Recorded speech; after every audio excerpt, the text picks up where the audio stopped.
Most beginner DJs get stuck thinking they need to learn everything to start DJing. They think they need fancy gear and years of practice, but the truth is, you only need one skill to start DJing today.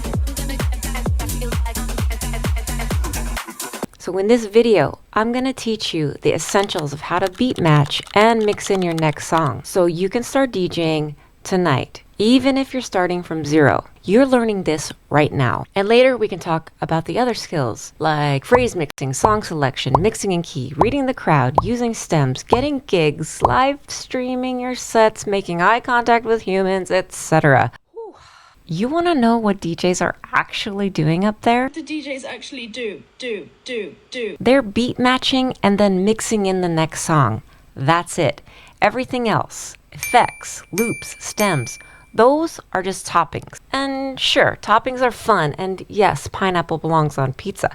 But if your crust is soggy and the cheese ain't melted, nobody cares that you added truffle oil. So beat matching is just how you make two tracks walk step in step so your mix doesn't sound like a marching band falling down the stairs.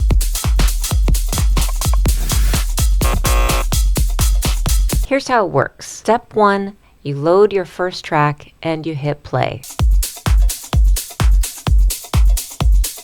Now, notice the BPM. You're going to think of this as your track's speed. Next, you load your second track on the other deck. You're going to use the tempo fader to match the BPM of the track that's already playing. Also note the waveforms here. These bigger spikes are the kick drum, and you will be lining those up on both tracks.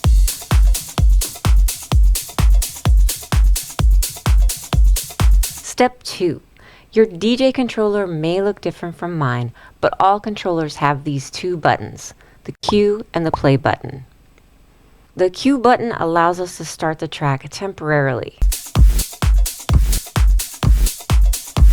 Now you're going to use the Q button to tap along to the beat of the track that's already playing. You're getting your timing locked in before you press play. Now once you're in rhythm, you hit play. And if you make a mistake, try it again.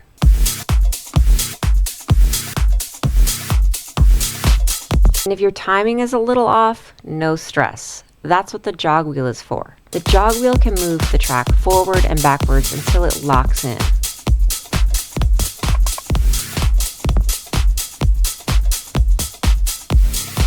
Pulling the jog wheel clockwise will push the track forward, and pushing the jog wheel counterclockwise will pull the track back. You can use your eyes to see the waveforms lining up and use your ears to hear if it's matched. Now the BPMs are matched, the beats are aligned, and they're dancing together. And while you're pushing buttons, go ahead and hit that subscribe button and the little notification bell if you like this kind of content and you want more help as a DJ. Okay, but how do you beat match while you're actually DJing? You can't just be over here with both volume faders up, jogging the wheel like you're scrubbing through a podcast. If you did, this is what the audience would hear.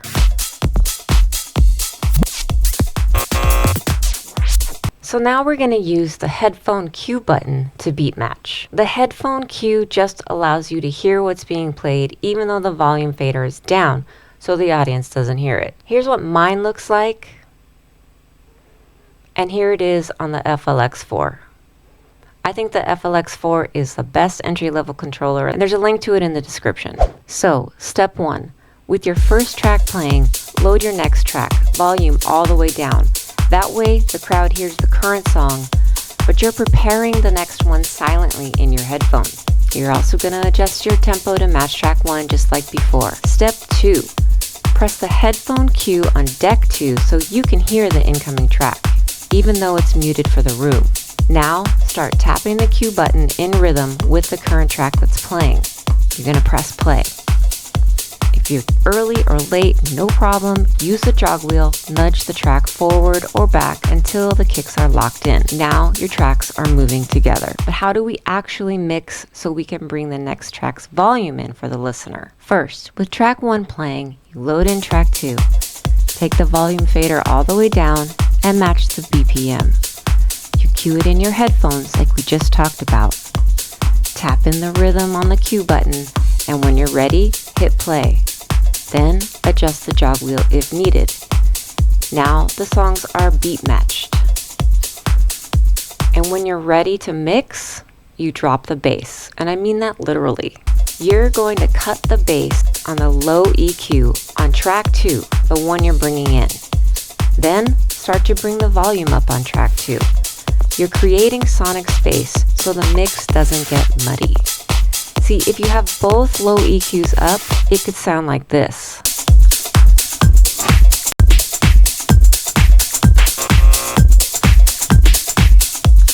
If you have both low EQs up, it will sound too loud and you might redline. And that just means the volumes are clipping and it's too loud.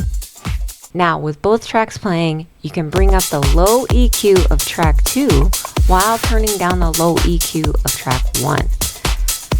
Then, you slowly take the volume fader down on track 1 and you've officially beat matched and made a clean transition.